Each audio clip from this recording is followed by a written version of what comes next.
안녕하세요. 2주 만에 또. 네, 2주 만에 뵙네요. 2주 만에 한번 꼭 봐야 되니까. 근데 뭐 햄버거 냄새 나시는 것 같아요. 햄버거 하나 사주셨어요. 지금 생색을 아주 그냥. 그렇죠 여러분, 제가 생생왕입니다. 그럼요. 매직기도 사주셨잖아요. 이거 큰일 났다. 사모님 보시는데 어떡하지? 사모님한테 바가지 끊길 텐데. 편집. 네. 이것도. 이번 주는 이제 어떤 뭐 시황에 대해서 이제 한번 하고 그랬잖아요. 그냥 전체적인. 그러니까요. 이제 구독자분들은 뭐 또 이제 네. 저는 전체적인 환경에 대해서 한번 얘기하고 싶어갖고 지금 이제 우리 주식시장의 환경에 대해 어떤지 한번 원장님이 지금 흐름이 좀 어떻게 지금 돌아가는지. 환경. 환경. 네네네. 여기서 한마디 좀 해주세요. 네. 일단 작년 같은 경우는 코로나 팬데믹에 의해서 미국이 연준에서 금리를 제로 금리로 낮추면서 엄청난 돈을 이제 풀었죠. 그리고 올해 같은 경우는 그 엄청난 푼 돈 때문에 부작용이 이제 나타나기 시작한 것 같아요. 그게 물가랑 뭐 원자재, 아파트, 심지어는 계집까지도 안 오른 게 없다. 그런 너무 올라서 예를 들어서 기존에 2년 전에 전세로 살던 사람들이 재계약을 하려고 할 때 서울권에 이제 구할 만한 집이 없어서 경기 인천 쪽으로 빠져나가고, 그리고 경기 인천으로 빠져나가다 보니 경기 인천 쪽에 2, 3억 하던 아파트들이 지금 1년 사이에 5억, 6억으로 이제 오른 거죠.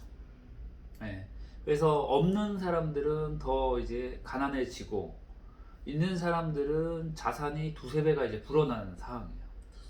그리고 이제 짧은 시간 안에 인플레이션이 일어나다 보니까 은퇴자들이 그렇게 많이 늘었대요, 이번에. 뭐 비트코인이 뭐 100배, 10배 올라서 은퇴하신 분들, 아파트 갭 투자한다고 10채, 20채 있었는데 그게 이제 2배 올랐으니까 자산이 기본 뭐 40억, 50억. 그리고 유튜브에도 보면은 정말 열심히 살고, 뭐 예를 들어서 음식점을 뭐 오랜 연구 끝에 뭐 백호점을 생겨서 저는 이렇게 열심히 살고 이렇게 하다 보니까 은퇴를 했습니다, 이렇게 나와야 되는데 그냥 갭 투자, 투기꾼들이 전세 끼고 아파트 10채, 20채 사서 저 자산 100억 됐어요.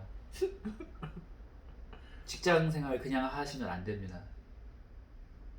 이런 이제 뭔가 점점 투기판으로 변질되는 느낌? 땀 흘리는 사람도 완전 바보. 네. 땀 왜 흘리냐? 네. 이 도박판으로 빨리 들어와, 이런 느낌? 그리고 이제 메타버스라든지 그쪽에 조금 또 이렇게 과열이 돼서 저는 정말 이게 튤립 버블 그런 느낌이에요. 좀 과열이 된 게 아닌가. 좀 과하고 좀 지나치다. 메타버스 같은 시장 같은 거 아직 시작도 안 됐고.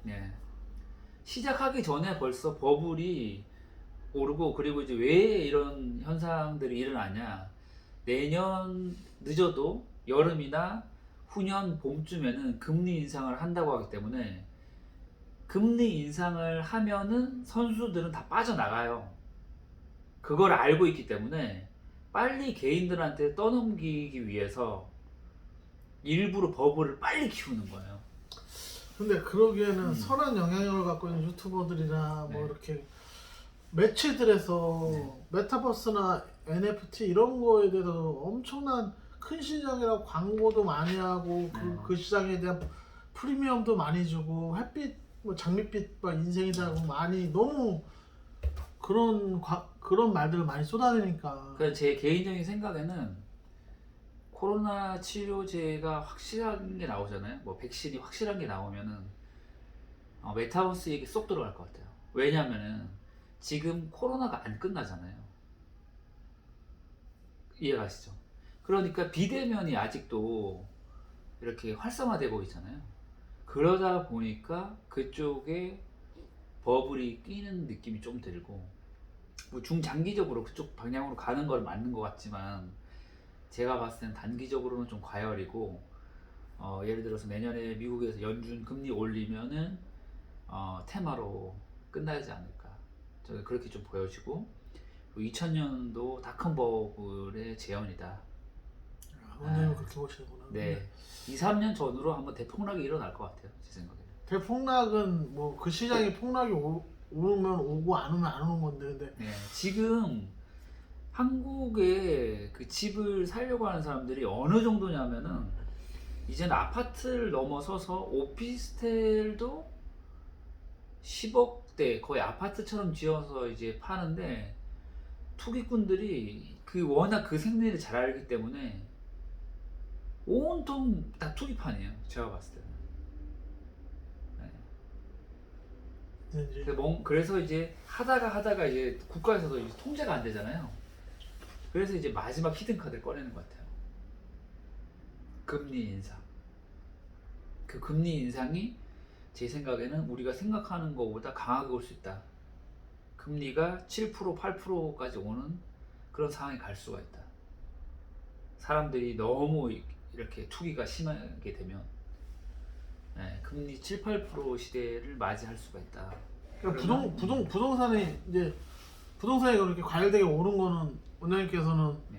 코로나 때문이라고 생각하시는 거 아니면은 아직 서울 쪽에서 그 공급이 제대로 안 된 문제도 뭐 네, 그래서 이제 예를 들어서 이제 우리가 이제 정치적으로 누구를 이제 평하고 이런 거는 조심해야 되기 때문에 저는 이렇게 봐요. 뭐 보통 이렇게 이 현 정부를 막 이렇게 욕하시는 분들이 많단 말이죠. 네, 뭐 이렇게 공급이 많이 안 했기 때문에 집값이 올랐다. 근데 팩트는 정확하게 짚고 넘어가야 되는데 한국보다 미국이 더 많이 올랐어요. 그리고 웬만한 나라들이 다 집값이 두세 배로 뛰었어요. 그래서 저는 그런 그게 이제 뭐 보조적인 그런 문제도 있겠죠. 근데 이제 근본적인 문제는 미국 연준이 금리를 제로 금리로 만들면서 돈 가치가 떨어지니까 돈을 너무 많이 뿌려대니까 상대적으로 부자들은 컨설팅을 받잖아요. 자산관리사들한테. 그래서 이제 자산관리사들이 그렇게 얘기를 한 거죠. 국가에서 규제가 오더라도 현금을 가지고 있으면은 돈 가치가 떨어지기 때문에 현물로 가지고 있어라. 근데 그 현물 중에 하나를 선택한 게 부자들은 아파트를 선택한 것 같아요. 네. 이제 그게 그래서 이제 더 이렇게 집값이 짧은 시간 안에 많이 오르지 않았냐. 근데 이제 역으로 그런 이제 부자들이나 투기꾼들이 현 정부라든지 그런 부분 안 좋게 보는 사람들은 한번 확실하게 좀 뭐라 그럴까 벌을 주고 싶어 하는 것 같아요. 그게 뭐냐면은 팔지도 못하게 하고 사지도 못하게 만드는 거죠. 뭐냐면 양도소득세를 엄청나게 올려서 투기를 해도 그 돈들이 다 국가로 환수되게끔. 그래서 만약에 민주당 쪽에서 이제 대선에서 당선이 된다면 아마 이제 그 집을 이제 쉽게 못 팔죠. 양도소득세를 이제 강하게 이제 매기기 때문에. 그리고 이제 그 국민의힘 쪽에서 만약에 되게 되면은 이제 양도소득세라든지 이런 걸 좀 많이 경감해 주는 것 같더라고요. 근데 어차피 가진 사람들이 다 집을 갖고 있어서 네. 어차피 좀 그래서 이제 서울에 그러니까 집이 무조건 이제 많이 공급이 부족하다. 사실 제가 봤을 때는 그렇게 부족하진 않고요. 투기꾼들이 많은 게 사실이에요. 그러니까 지금 네. 제가 봐도 주식시장이나 네. 부동산 시장에 지금 거의 이제 뭔가 뭐 가치 투자 이런 건 다 네. 저희 우스갯소리로 이제 네. 모모 소리가 됐고 그렇죠. 지금 완전 투기판은 맞아요. 네. 근데 지금 메타버스나 이런 NFT인가? 그건 잘 모르는데 NFT. 예. 고기의 시장이 뭐 새로운 먹거리라고 굉장히 많이 하고 또 그거에 관심이 쏠려 있는데 그것까지 이제 지금 과열이고 버블이라고 하면 그쪽 방향으로 가고는 있지만 너무 이렇게 조금 과장됐다? 예, 너무 빨리 이걸 터트리려고 한다? 이런 느낌이 좀 들었어요.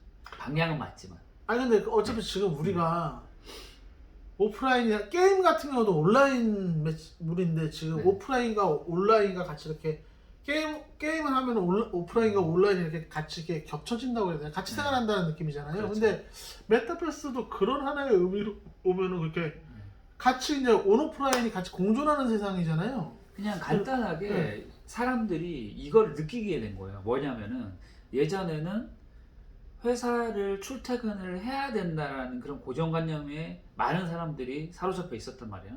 그리고 심지어는 고용주도 그렇게 생각을 해왔어요. 근데 한두 달이면 끝날 줄 알았던 이 코로나 현상이 이제 거의 2년이 다 돼 가니까 막상 재택근무를 해보니까 서로 편한 거예요. 회사도 편한 거야. 왜냐하면은 아주 이렇게 큰 공간에 회사를 임대하거나 그럴 필요가 없잖아요. 고정비용을 준단 말이죠. 그리고 누가 평상시에 일을 열심히 했는지 안 했는지가 다 공개가 되는 거지 지금. 옛날에는 부장님께서 일 시키고 목욕탕 가 있잖아요. 근데 지금은 그렇게 할 필요가 없고, 그리고 회사 입장에서는 누가 진짜 일을 하고 누가 일을 안 하고 그게 파악이 되는 거예요. 내가 들여다보면 다 나오는 거야. 그렇죠. 근데 그거를 제 얘기는 메타버스나 그 NFT 이런 것들이 그거를 확장하려고 하는 버전이에요. 그러니까 이제 우리도 회사지만 특정한 건물을 빌려서 직원을 고용하고 하다 보면은 월세를 내야 되니까 고정 지출이 커지잖아요. 근데 그게 예를 들어서 지금 그 대장주 중에 하나가 그 페이스북이잖아요. 페이스북의 이용자들이 뭐 그런 얘기 하잖아요. 막 3, 40억 명 정도 된다. 그래서 곳곳에 있는 그 메타버스 환경을 페이스북이 이제 통합을 하려고 하는 것 같더라고요. 그 플랫폼을 연결해주는, 예를 들면 이렇게 보시면 돼요. 네이버를 통해서 기업들이 광고를 하고 우리들은 정보를 찾다가 그 광고를 보면서 괜찮은 게 있으면 물건을 사듯이, 그러니까 쉽게 말하면 이 코로나가 유지되면 유지될수록, 그러니까 빨리 끝나지 않을수록 그 재택근무의 확장 버전으로 가려고 한다, 이렇게 보시면 될 것 같아요. 거기에 사람들이 미쳐 있는 거죠. 재택근무만 하는 것도 좋은데 회사들이 그 기업주 입장에서는 거죠. 아니 내가 1,000억, 2,000억짜리 건물을 사서 아니면 임대를 해서 직원들이 매일 막히는 지옥철에 출퇴근을 하는 것보다 메타버스 환경을 만들어서 그쪽으로 접속만 하면은 출퇴근이 필요가 없고 그게 더 효율적이라는 거를 양쪽에서 느낀 거죠. 그러다 보니 사람들이 열광하고 있는 상황이라는 거죠. 그런데 제 얘기는 코로나가 치료제든 백신이든 더 강력하고 확실한 이게 끝난다 하면은 이 과열되는 부분이 약간 진정이 되는데, 만약에 이 환경이 2, 3년이 더 지속이 된다 그러면 이 메타버스 이런 쪽에 더 투기판이 되고 과열이 심해질 거다. 전 그렇게 본다는 거죠. 네. 내가 입장을 들으니까 뭐 좀 정리는 되는 기분인데 네. 지금 뭐 솔직히 말해서 예전에 비트코인 같은 경우는 코인 중에서 대장주잖아요. 코인도 네. 많은데 그 중에서는 이제 코인 중에서는 전 세계 사람 다 아는 비트코인이 투자 가치가 굉장히 있다고 봤거든요. 네. 근데 한 기업을 보고 재무제표를 보고 코인을 싫어하는 사람들 이게 하는 게 이런 얘기를 하더라고요. 코인을 나는 못하니까 도무지 뭔지 모르겠고 아무것도 없다 그런 얘기를 해요. 그래서 네. 투자하기 너무 힘들다. 네. 그러면서 자기는 주식이 더 많고 이 회사의 재무제표도 다 볼 수 있고 그래서 난 주식을 투자한다. 그리고 상식이 통하는 시장이 주식시장이라고 얘기를 하는데 딱 보면 주식시장도 변수가 너무 많아요. 그렇죠. 그리고 개인의 돈을 먹어야 되기 때문에 네. 여기도 도박반이야 내가 봤을 때. 그렇죠. 그러니까는 이 회사의 미래를 보고, 그러니까 며칠 전 제가 예전에 네. 방송을 보다가 펄어비스라는 회사를 봤는데 이 붉은 사막이라는 게임 회사가 뭐 이렇게 전 세계적으로 이게 1위래요. 네. 게임 업체. 그래갖고 아 이 회사 주식 한번 좀 사볼까 하는 마음을 들었었어요. 네. 근데 많이 올랐어요. 그렇죠. 그러면서 게임 주소를 이렇게 봤는데 NC소프트가 대장 주고 99만 원인데 네, 이게 네. 58만 원까지 꽂혔어요. 네. 내려왔어요. 네. 그래갖고 아 이거를 사야만 굉장히 고민을 했는데 사시지 그러셨습니까? 이거 딱 보면 딱 그거죠. 제 99만 원인데 뭐 이렇게 85만 원 갔다가 다시 99만 원 가고 100만 원 뚫는다 해도 떨어져봤자 막 10%였거든요. 그러면 그때는 99만 원일 때는 10%였다 90만 원까지 떨어지면 사서 또 99만 되면 10% 먹고 빨리 이래야 되는데 그냥 58% 반이 날아가 버리니까 그리고 안 좋은 얘기가 뉴스가. 너무 나오니까 이게 안 나가더라고요. 그게 뭐냐, 개미 털기예요. 그러니까 NC소프트라는 회사가 지금 99만 원에서 58만 원 떨어졌을 때 각종 안 좋은 NC소프트가 잘못했기 때문에 떨어졌거든요. 네. 이 회사가 네. 나오면서 신작을 내면서 굉장히 잘못했더라고요. 네. 그러니까 안 나가더라고요. 이게. 네, 손이 안 나가죠. 네. 왜 이 안 좋은 회사니까. 그 신작도 평이 안 좋으니까. 그렇죠. 근데 유저도- 어떻게 되죠? 근데 뭐 70몇만 원짜리 오른 거 보고 지금도 99만 원에 와서 뭐 싼데 손이 안 나가요. 아 그렇죠. 슈퍼개미 중에 네. 개인 슈퍼개미가 그 99만 원 거의 100만 원에서 거의 이제 50만 원 가까이 떨어졌을 때 어제 그 전날 이게 3,000원을 샀다고 하더라고요. 그 베팅을 한 거죠. 그러니까 이제 그런 메타버스 그런 환경이 그동안 가장 근접한 업종이 게임주거든요. 그러니까 그쪽에 지금 버블이 이렇게 껴가는 것 같더라고요. 근데 게임이란 제가 이렇게 비유를 하면은 이해를 좀 하기 쉬울 거예요. 그 자동차 회사들이 내연기관 기름을 이용해서 이렇게 자동차를 그동안 만들어 왔잖아요. 디젤이나 휘발유를. 그렇게 이제 하다가 이제 포화 상태가 온 거죠. 더 이상 이제 차를 만들어도 판매가 안 되는 거예요. 그래서 어떻게 했죠? 전기차로 바뀌었죠. 게임 회사도 마찬가지예요. 게임 회사도 이제 정체기가 왔던 거예요. 왔는데 그걸 뭘로 푸느냐? 암호화폐랑 이 게임이랑 융합을 시키는 거예요.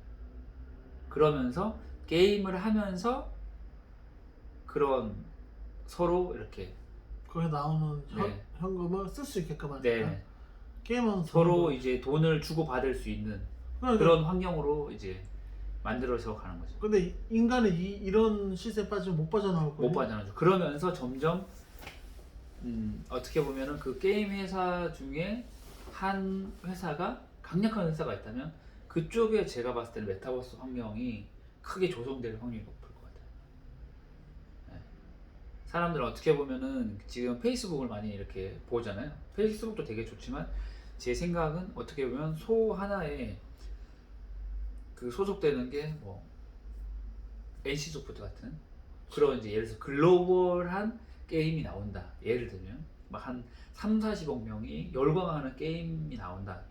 그러면 그쪽에 메타버스 환경이 그래서 형성이 되고 걔네들이 거의 이제 전 세계를 다 집어먹는. 팬덤이 굉장히 네. 많아요. 그리고 게임 쪽이 활성화가 쉽잖아요. 그래서 활성화도 쉽죠. 네. 페이스북이 메타버스 환경을 만드는 것보다 게임 회사가 만드는 게 활성화가 훨씬 더 쉽죠. 그건 또 이해가 가시죠? 그렇죠. 게임이라는 건 재밌으면 하면은 네. 이유 불문하고 빠지거든요. 그렇죠. 제- 그리고 이제 뭐든지 아시지만 그 참여자들이 많으면 거기에 광고도 붙게 되고 또 다른 기업이 들어오게 된단 말이죠. 예. 그럼 게임 회사들이 그렇게 환경을 만들기가 상당히 유리해요. 그러니까 주식을 투자하는 입장에서 네. 제가 예전 게임 얘기 나왔으니까 스타크래프트라는 네. 게임을 굉장히 네. 좋아했었어요. 네. 그래서 스타크래프트가 너무 인기가 많아서 네. 2, 3가 나왔는데 후속작들은 원에 못 미쳤어요. 네. 해보셨어요? 안 해봤습니다. 아니 그 재밌는 게임은 보긴 했죠. 사람 맞아? 아니. 근데 중요한 게 뭐냐면 스타크래프트를 네. 하고 지금도 너무 좋아하지만 그 네. 게임은 그런 게임은 누구도 못 만든다고 지금도 생각을 해요. 네. 이런 게임을 만들 수가 없다. 그래서 예전에 뭐 우리가 이제 뭐 갤럭시 막 이런 갤럭시 네. 보글보글 그렇죠, 이게 그렇죠. 아니라 네. 스타크래프트는 네. 2탄이라고 3탄 나와도 1탄을 못 만들기 1탄에 그거를 못 넣기 때문에 네. 이런 게임을 다시 만들 수가 없다. 그래서 NC소프트가 네. 99만 원 주가였을 때 50만 원가 떨어졌을 때 네. 신작이 네. 반응이 안 좋다는 이유로 떨어졌다는 얘기가 많이 나와요. 네. 그리고 너무 유저들한테 돈을 뺏어간다는 네. 흑평을 쏟아냈어요. 네. NC소프트를 여러분 막 하는 거 아닙니다. 그러니까 네. 제 생각에는 단순하게 이런 거예요. 주식이라는 좋은 회사에 투자하고 상식이 통한다고 했는데 NC소프트가 리니지라는 게임으로 히트를 쳤는데 신작이 기대만큼 못하기 때문에 또 이런 게임을 만들 수가 없겠구나. 왜냐면 저는 스타크래프트라는 게임을 누구도 다시 똑같이 못 만든다고 이렇게 인기 네. 게임을 못 만든다고 생각하거든요. 네. 이 히트치는 게임을 만든다는 게 되게 어렵다고 생각하거든요. 그렇죠. 보수적인 거죠. 그래서 NC소프트한테 이게 안 나갔는데 네. 그러니까는 근데 그게 제가 이제 그 얘기를 한번 해드려 볼게요. 그러니까 사람들이 본인들이 공부를 하지 않고 주관이 없다 보니까 그냥 그 언론 매체에 놀아나는 건데 언론 매체가 우리는 다 진실일 거라고 믿는 경우가 많거든요. 뉴스니까 공정하겠지라고 착각을 많이 한단 말이죠. 그런데 그 말에 되게 어폐가 있는 게, 저도 처음에 그런 얘기를 들었거든요. 뭐 신작이 안 좋고 뭐 기존에 그런 게임에 그런 게 많아가지고 이제 뭐 NC소프트의 시대는 끝났다. 그런데 막상 뚜껑을 열어 보니까 하루 뭐 접속자 숫자가 뭐 100만 명 뭐 가까이 되고 엄청 흥행을 하고 있다는 거예요. 그러니까 처음에 그 가짜 뉴스에 속아서 판 사람들은 멘붕인 거죠. 그러니까 맞아요. 그러니까 언론에 흔들려서도 안 되고 공부도 네. 해야 되지만 네. NC소프트가 유저들한테 돈을 많이 한다는 거는 네. 예전부터 네. 부정정시가 있었어요. 네. 거기에다 게임도 안 좋으니까 뭐 근데 실질적으로 막상 게임을 열어보니까 안 좋은 게 아니라 너무 좋아가지고 그 지금 1위고 그 외국에서 이제 글로벌판을 만들었잖아요. 근데 외국에서 엄청 열광한다는 거예요. 아 그러니까 결론은 그걸 게임은 속았다. 재밌대. 속았다는 거예요. 그러니까 본질은 뭐예요? NC소프트가 유저들한테 잘못한 게 되게 많아요. 근데 네. 게임은 잘 만들었다는 소리잖아요. 네. 그러니까 제 얘기는 처음에 게임이 잘못 만들어졌다, 인기 없다라고 그런 선제적인 뉴스가 나왔단 말이에요. 그래서 아 정말 이제 NC소프트의 시대는 끝났나 보다 하고 기존에 가지고 있던 주주 입장에서 그 주식을 팔았던 사람이 많을 거란 말이에요. 왜냐면 100만 원 가더니 갑자기 50만 원대 떨어지니까 사람들이 예를 들어서 이런 거죠. 이유 없이 자기 주식을 팔겠냐, 이게 50만 원대까지 떨어졌다는 거는, 거의 반타작이 났다는 거는 정말 이 NC소프트가 끝났다라고 판단을 하고 판 사람이 많단 말이죠, 이번 계기로. 근데 막상 그 게임을 열어보니 동시 접속자 수가 너무 많고 게임이 흥행을 한 거예요. 근데 제가 왜 그 얘기를 하냐면은 구독자들한테 이런 얘기를 한번 해주고 싶어요. 첫 번째, 내가 평상시에 그 종목에 확신이 없었기 때문이고, 그리고 내 판단보다 처음 듣는 그 뉴스에 더 신뢰를 했다는 거예요. 제가 왜 그 얘기를 하냐면 오해를 하지 마시기 위해서 제가 얘기하는 거예요. 사장님은 지금 당혹스러울 수 있지만 그 1, 2년 전에 이런 얘기 못 들어보셨어요? 네이버는 이제 끝났다. 유튜브가 나왔기 때문에. 그렇죠. 네, 이제 검색도 구글에 다 뺏기고 기억하시죠? 아 그렇죠. 네. 구글에 이제 유튜브에 다 넘어갔고, 그리고 검색도 이제 네이버는 다 끝났다. 그래서 이제 네이버는 희망이 없다. 그리고 거의 막 조롱까지 했었어요. 불과 2년 전에. 그러면서 거의 이제 주가가 반타작이 났거든요. 20만 원대 주가가 12만 원까지 떨어졌어요. 거의 그러니까 예를 들어서 20만 원 정도 되는 주가가 12만 원까지 떨어졌어요. 그래서 거의 45% 정도가 떨어졌거든요.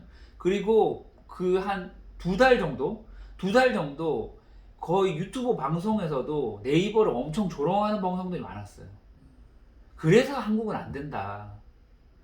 그런 내용이 정말 많았거든요. 그리고 어떤 식으로 사람들을 눈속임을 해갔냐면은, 유튜브 봐라. 유튜브는 광고료를 주지 않냐. 진작에 네이버도 줬어야지. 네이버 블로그 활성화 해봤자 뭐 혜택이 뭐가 있냐. 그걸로 사람을 인식을 시켰거든요. 팔게끔.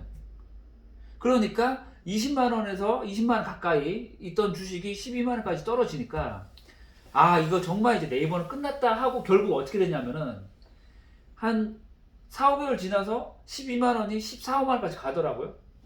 그러더니 지금 어떻게 됐느냐, 40만 원 넘게 지금 가고, 그리고 이제 와서 뭐라 그러는지 아세요? 이제 와서 그게 불과 2년 전이에요. 이제 와서 이렇게 얘기를 해요. 아 이제 네이버는 메타버스 때문에 지금부터 오를 일만 남았대요. 제페토. 그렇죠. 그렇지만 제가 지금 사장님한테 얘기하고 싶은 게 그거예요. 저는 주식을 10년이라는 기간 동안 해왔잖아요. 그리고 제가 하나 더 사례를 들어볼게요. SKC가 일반 이렇게 화학회사였거든요. SK의 이제 회사인데, 근데 SK가 최고 장점이 뭐냐면 M&A를 잘하거든요. 그렇죠. 그래서 전기차의 핵심이 두 가지가 있는데, 하나는 양극재고 하나는 동박이라고 그래서 얇은 구리판이거든요. 그렇죠. 근데 SKC가 동박 1위 회사를, 글로벌 1위 회사를 인수를 딱 한 거예요. 그러면서 향후에 SKC가 반도체 소재도 만들기 때문에 주가가 엄청 갈 거라고 이제 얘기를 했어요. 그래서 제가 SKC를 얼마에 샀느냐, 5만 원 정도의 SKC를 샀는데, 많이 올랐을 텐데 그러면? 여기 들어보세요. 5만 원에 샀는데 얼마까지 뺐냐면 2만 5천 원까지 빼더라고요. 한번 네. 뺄 때. 지금 NC소프트처럼. 근데 여기서 네. 맞아요. 그러니까 네. 시장의 생이 맞는데 네. NC 소프트는 좀 경영진들 있잖아요. ESG라고 하나? 거기서 윤리적으로 조금 이게 그러니까. 유저들한테 돈을 많이 쓰는. 그렇죠. 그러니까 제 얘기는 네. 그게 틀리다는 게 아니라 그렇죠. 그 세력들이 그런 식으로 당연히 상식적으로 그게 맞잖아요. 그러니까 이해를 시키면서 주가를 개미 털기를 한다니까요. 개미 털기를 해서 개미들이 팔게 만든다니까요. 근데 그리고 그 이면의 정보를 걔네들은 이게 앞으로 좋아질 거라는 걸 알고 있으면서 그 전에 작전을 쳐서 개미들이 다 팔게끔 만든다는 거죠. 그래서 5만 원대 그렇게 좋다고 하는 게 2만 5천까지 떨어지니까 안 좋은 뉴스가 엄청 나오는 거예요. 그래서 저는 이렇게 생각했어요. 내가 잘못 봤나 보다. 이 회사는 좋은 회사가 아닌가 보다. 그런데 그게 2만 5천 원이 지금 어떻게 되느냐? 18만 원까지 올랐어요. 근데 불과 그것도 얼마 만에? 1년 반 만에. 그러니까 제가 그런 지금 같은 사례를 얘기하는 이유가 뭐냐면은 맞아요. 주식 시장은 우리가 생각하는 것만큼 개인들을 배려해주는 이런 곳이 아니에요. 맞아요. 내가 정말 다른 사람들이 내 걸 뺏들어 가려고 하는데 내가 정신을 바짝 차리고 내가 공부를 많이 해야지. 그렇게 한번 생각해 보세요.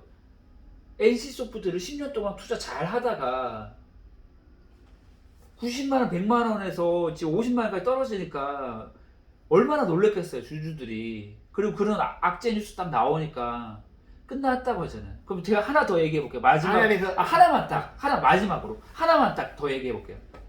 이 얘기하면은 정말 인정하실 거예요, 저를. 지금 인정했습니다. 저는. 네. 마지막 세기를 박는 거 한 번만 딱 해볼게요. 벌써 인정했어요. 저. 셀트리온. 그러니까 제 얘기는 뭐냐면 셀트리온 한번 보세요. 40만 원 가전 주식을 20만 원까지 떨어뜨렸어요, 지금. 그리고 코로나 치료제가 유럽에서 승인이 확정까지 났어요. 그러니까 승인이 되는 게 아니라 예를 들어서 승인이 안 됐다. 이 약이 임상에서 실패를 했다고 하면 40만 원에서 20만 원 가는 게 맞죠. 이해가 가죠. 네. 근데 제 얘기는 정말 인내심을 갖고 조금만 더 들어주세요. 40만 원 주가를 승인이 났는데도 20만 원까지 내려 꽂아버리니까 그 셀트리온에 그동안 10년 동안 아주 강직하게 투자했던 많은 사람들이 어떻게 됐어요? 서정진 회장님 쌍욕하고 다 팔고 나갔단 말이죠. 그런데 예를 들어서 어떻게 되냐면 이 치료제가 만약에 유럽이랑 미국에서 팔린다. 승인이 아니라 예를 들어서 1조에서 3조 정도 팔린다면 어떻게 되느냐면 상한가로 가는 거거든요. 거의 며칠 사이에 40만 원까지 갈 수가 있어요. 그렇죠. 그러니까 제가 말씀드린 거는 사장님에게 너무 공감했고 여기서 뭘 느꼈냐면 저는 이렇게 개미 털기를 할 때 저는 사장님한테 개미 털기에 대해서 많이 들었기 때문에 난 안 당할 거야 했는데 안 당할 수가 없어요. 그렇죠. 너무 안 좋은 뉴스와 공신력 있는 그 NC소프트에 대해서 그 얘기가 그 무슨 말 아침에 삼프로 TV에서도 패널이 나와갖고 NC소프트가 이때까지 유저들한테 돈을 많이 쓰게 한 건 팩트거든요. 그래갖고 떨어진 이유를 얘기를 해요. 근데 그게 정말 설득력도 있고 팩트를 얘기한 거예요. 개미들은 들으면 안 흔들릴 수가 없어요. 그렇죠. 근데 제가 이런 얘기를 왜 계속 하냐면은 되게 중요하고 저도 가장 큰 실패를 본 이유들이 다 그런 것 때문이거든요.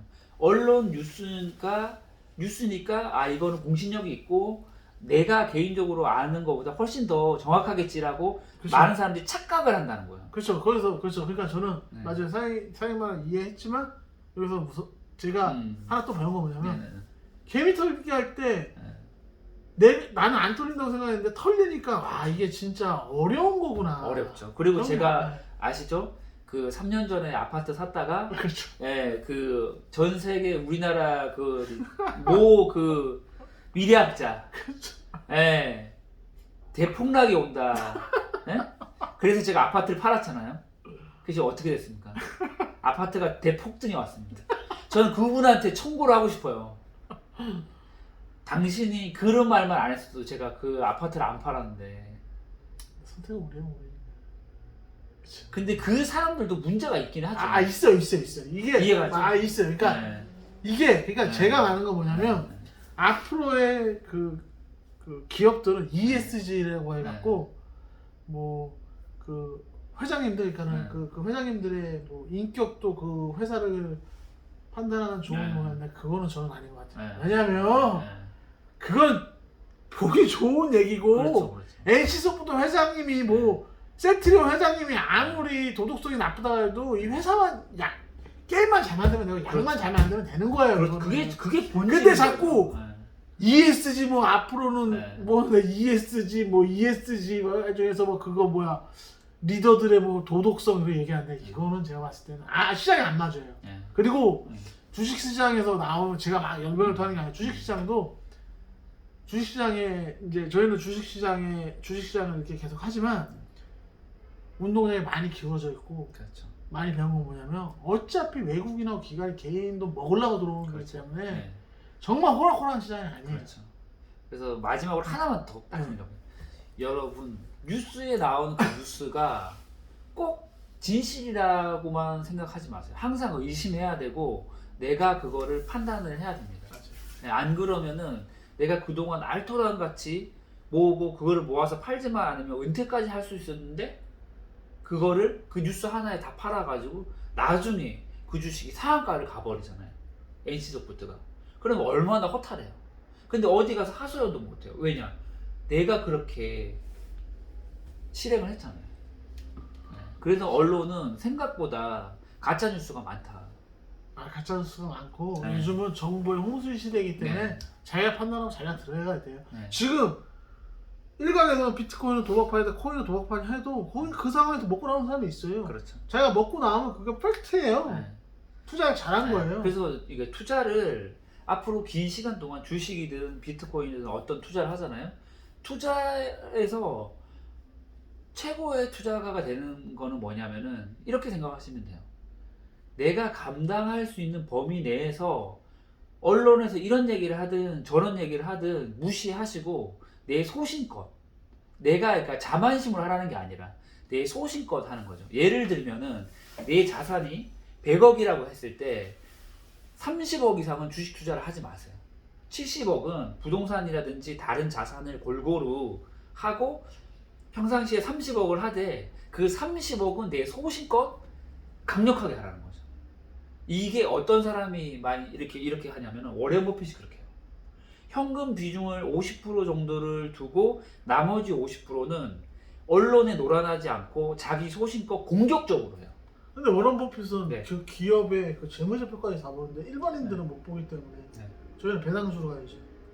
그렇죠. 이제 배당주도 이제 어느 정도 이제 섞어 놓고 뭐 이렇게 이제 하는데 저는 개인적으로 지금 좀 성장주 쪽은 좀 많이 줄였어요. 성장. 네, 포트폴리오 얘기하면 성장주 쪽은 많이 줄이고 그럼 어느 쪽을 많이 넣냐? 제가 생각했을 때 통신회사는 위기가 와도 망할 것 같지는 않아요. 주가를 그렇죠. 같이 떨어질 수 있지만 그렇죠. 망할 것 같지는 않아요. 왜냐하면은 핸드폰은 거의 다 쓰고 있잖아요. 많은 그렇죠. 사람들이. 그렇죠. 그래서 저는 제 개인적인 얘기입니다. 제 개인적으로 저는 LG U+를 떨어질 때마다 분할 매수를 하고 있어요. 그래서 당분간은 너무 성장주 뭐 네이버, 카카오 이런 주식은 살 생각이 없고 내년 여름 전후로 금리가 오를 거기 때문에 그때까지는 보수적으로 그 LG U+나 아니면 SK 지주회사 이런 쉽게 망할 것 같지 않은 이 회사에 떨어질 때마다 분할 매수를 해서 배당금을 더 받는 쪽으로 일단 보수적으로 포지션을 이제 취했습니다.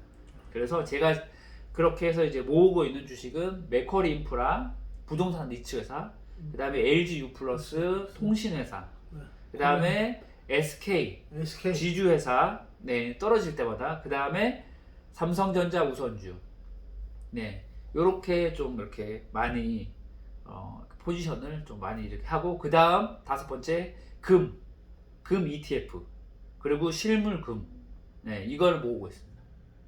그래서 저는 향후 1년 정도까지는 좀 보수적으로 메타버스, 저는 투자할 생각이 없어요. 너무 지금 네, 거의 투기판이. 네, 그리고 내년 여름 전후로 금리가 인상이 되면은 조정이 좀 올 것 같고, 그러면은 너는 뉴스도 아닌 네 개인적인 의견으로 왜 그렇게 생각을 하냐. 저는 이제 매달 아시잖아요. 이 주식시장 코스피 코스닥 이 3천 종목, 이 3천 종목을 이제 매달 종목을 적고 주가 그래프 차트랑 재무제표까지 이제 다 이제 그리는데, 제가 보니까 경기 민감주들이 다 고점 대비해서 한 3-40% 정도 다 빠지고 있어요. 그래서 제가 봤을 때 추세적으로 경기 민감주들이 빠지고 있기 때문에 조금은 보수적으로 볼 필요가 있다. 보수적으로 보면서 네. 배폭락이 들어오면 시원하게. 네. 그래서 현금 비중 50%를 유지하고 나머지 50%는 경기를 좀 방어하면서 고배당을 주는 튼튼한 지주회사 위주로 사서 모으고 있다. 네. 그렇죠. 저희 네. 배당 위주. 근데 원장님도 개인적으로 좀 저희가 환경에 대해서 저희가 근데 나중에 네. 폭락작이 오면 이번에 네. 폭락작 오면 용서 없는 거죠? 저는 이렇게 봐요. 이제 2년 정도 지금 안 오른 자산이 없죠. 아파트도 많이 올랐죠. 그 다음에 주식도 이제 많이 올랐죠. 네. 근데 안 오른 게 하나 있어요. 제가 봤을 때. 뭐가 안 올랐냐? 금이 안 올랐어요. 네, 비트코인이 대체제라고 하면서 금이 안 올랐어요. 금값이 좀 떨어졌네. 횡보가 있어요. 네, 금은 금값이 오를 줄 알았는데 그 대체제로 비트코인이 오르고 금값은 안 올랐거든요. 근데 지금 금이 야금야금 올라가고 있어요. 지금. 네. 그럼 그래서 또 저는 막 털기로 비트코인 한번 털어버리면 가장 앞에 네. 털어버리면 금이 한번 쭉 치고 네, 올라왔어요. 네. 만약에 주식 시장에 대폭락이 온다. 내년에 이제 내년 금리 인상을 해서 미국 연준에서 금리 인상을 해서 대폭락이 온다 하면은 금값이 폭등을 하지 않을까. 그래서 무조건 뭐 금을 너무 무리하게 사시지 말고 제발 내 자산의 한 10% 정도는 금을 투자하시는 것도 저는 괜찮아 근데 보인다. 제가 궁금한 건 네. 미국에서 연준에서 이제 금리를 인상하면 네.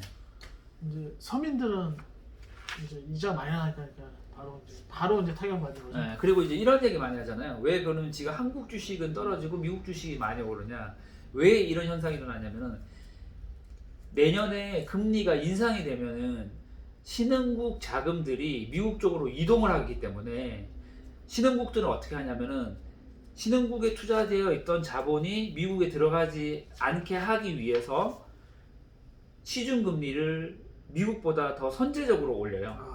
네, 그렇기 때문에 우리나라 금리는 올라가게 되고, 금리가 빠른 시간 안에 만약에 올라가게 되면은 그동안 갭 투자라든지 부동산 투자를 했던 사람들은 많은 이제 큰 이제 손실을 볼 우려가 있죠. 근데 저는 저희 입장이 아니라 세력의 입장이라고 한번 생각해 보세요. 제가 주식 투자를 하면서 안정권에 들어온 계기가 뭐냐면은, 예전에는 저는 제가 제 관점으로 세상을 바라봤거든요. 근데 저는 이렇게 이제 바뀐 거죠. 내가 세력이라면 어떻게 해서 개인 돈을 빼들어 올까? 저는 개인이 가장 취약한, 우리가 그렇잖아요. 사자가 사냥을 할 때 큰 동물을 사냥을 하지 않잖아요. 그 새끼들이나 아니면은 아픈 애들을 사냥을 한단 말이죠. 어떻게 보면은 되게 비열하고 비겁하지만, 제가 봤을 때 글로벌 그런 투기꾼이나 그런 세력들이 한국을 바라봤을 때 어디가 제일 취약하겠어요? 제가 봤을 때는 아파트, 한국의 무리하게 집을 사는 사람들이 되게 취약한 쪽이라고 생각이 들거든요. 네. 그쪽 분야. 그리고 사람들이 하도 이제 당하다 보니까 미국의 지수를 많이 산단 말이에요. 그렇죠. 이제는. 그리고 미국 지수 사서 은퇴한다는 사람들이 너무 많이 나타났어요. 그러면 지금 다 빠졌지만 안 빠진 게 뭐냐? 미국 지수는 계속 10년 동안 우상향했거든요. 그 사람들이 이제 고정관념에 사로잡혔어요. 미국 지수는 절대 빠지지 않을 거다. 왜냐? 10년 동안 올랐으니까. 근데 딱 보면 안 빠진 적이 그것도 빠졌다가 올라가네. 그것도 2000년도에 닷컴 버블 때 엄청 많이 빠졌죠. 네. 89. 그 2000년도에 그 한국의 코스닥이 몇 퍼센트까지 올라간지 아세요? 지수가? 거의 3,500에서 4,000포인트까지. 지금 코스닥이 1,000포인트예요. 그러니까 근데 2000년도, 지금보다 20년 전에 그때 코스피가 아니라 코스닥이 3,000에서 4,000포인트까지 올라갔다가 얼마까지 폭락했냐면은 거의 350, 400포인트까지. 아, 이거 팩트예요. 와 그렇게까지 줄였어요. 와 그냥 20년 전에. 그냥 완전히. 네, 그리고 손정이 여러분들이 잘 아시는 아마존 있잖아요. 아마존 주가가 2000년도에 몇 퍼센트까지 폭락한지 아세요? 90%. 와 그렇게까지 지금 시장이 약간 그런 쪽으로 과열되어 가고 있는 느낌 좀. 한번 왔으면 좋겠다. 그럼 오면은 정말 우리 생각하는 그 이상으로 폭락이 와요. 한번 꽂아버리는 네. 세력들이 근데 지금 뭐냐면 우리가 많이 고정관념에 사로잡혀 있다는 거예요. 미국 지수는 무조건 가고 안 떨어진다라고 뭔가 착각을 하고 있는 거예요. 근데 알죠. 사람들이 삼성전자 10만전자라고 100만전자 간다고 투자했다고 어떻게 했어요 지금? 6만전자? 그럼요. 그리고 셀트리온 어떻게 했습니까 지금? 40만 원에서 100만 원 간다고 네. 셀트리온 저 네. 그거 승인 나면은 네. 뭐 200, 300 그렇죠. 간다는데 지금 네. 어떻게 됐죠? 20만 셀트리온? 그렇죠. 바이오 주사 넘기겠죠? 개미 소액 투자자들 네. 이제 서적지원들 왜 언론에 와서 이게 가볍냐는 등 막. 네. 그러니까 뭐냐면 투자는 항상 그 좋은 곳에 투자하면 안 잃는 게 아니라 대중이 많이 가는 곳에는 항상 위험이 도사리고 있다는 걸 명심하셔야 돼요. 아 이게 좀. 네. 근데 썰 하나 풀면 네. 우리 서정진 회장님이 네. 방송에서 이거보다 더 좋았던 게 경영권을 이제 네.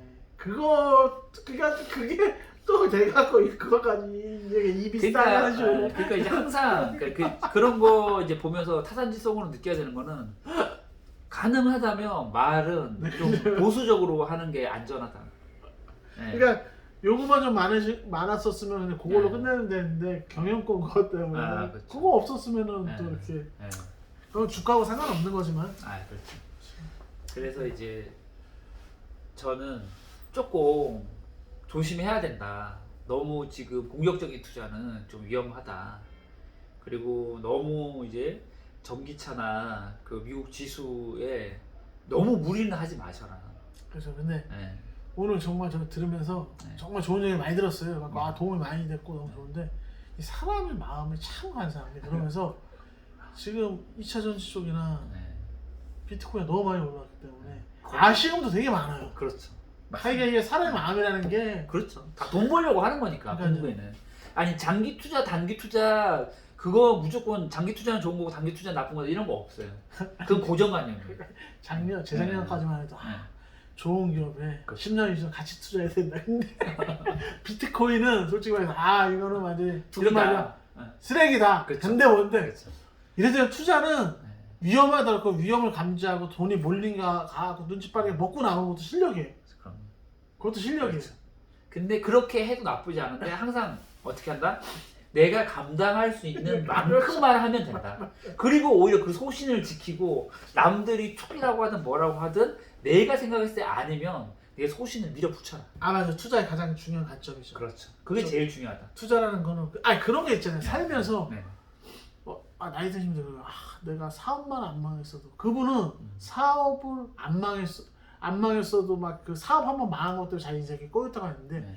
인생 원래 자체 그렇게 사셨던 분이에요. 그렇죠. 보면. 다른 걸로도 네. 사업이 아니라 다른 걸 해도 그분은 자기가 사업 한번 실패했기 때문에 그것 때문에 인생은 나라적으로 떨어졌다고 생각하는데 네. 결국 인생은 네. 사업 한번 실패해도 나라가 떨어지면 호락호락하지 않거든요. 그렇죠. 그리고 마지막으로 쿠팡에 대해서 몇 가지 또 이거 갑자기 기승전결 희한하게 하면 아니. 오늘은 이제 전체적인 시황에 대해서 얘기하는 하면서 좀 쿠팡에 대해서 살짝 네, 얘기할까요? 살짝 네, 마지막에. 맞아요. 네.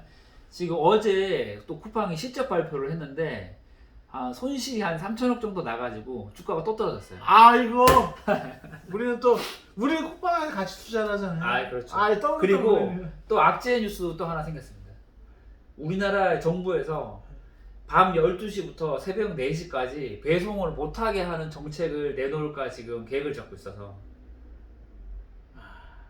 그럼 쿠팡 네. 그래도 사야죠. 그렇게 되면은 어떻게 될지 모르겠어요. 저도. 아니 왜냐하면 쿠팡의 경쟁력이 새벽 배송인데 12시부터 새벽 4시까지 배달을 못하게 하려고 하고 있어요. 그러니까 주식이라는 건 참 아. 외부 변수가 많아요. 그렇죠. 외부 변수. 제가 그거를 할 거라고 누가 생각해요. 물론 아직은 그렇게 하면 안 된다라고 이제 했는데 새로운 정부가 들어왔을 때 그건 어떻게 될지 몰라요. 그렇죠. 그런 변수가 좀 있더라고요. 또 아니 근데 쿠팡이 네. 살아남으려면 그것도 깨야 돼요. 그것도 극복해야 되는 거예요. 해야죠. 그게 좀 충격적이더라고요. 아 그래도 노동자들이 너무 혹사당하기 때문에 12시부터 4시까지는 배송을 못하게 막아야 된다. 이런 의견까지 나오는 거예요. 그렇죠. 그거를 이제 관철됐다는 건 아니고요. 그런 의견이 나왔기 때문에. 그랬기 때문에 외국의 투자자들이 많이 판다 지금. 아 저는 네. 한국의 규제가 너무 많이 들어오다 보니까. 그렇죠. 근데 저는 이렇게 봐요. 너무 자꾸 규제가 들어오다 보면 혁신성이 떨어진다. 자동화가 빨리 돼야 되나? 그러니까 쿠팡이 살 길은 자동화밖에 없어요.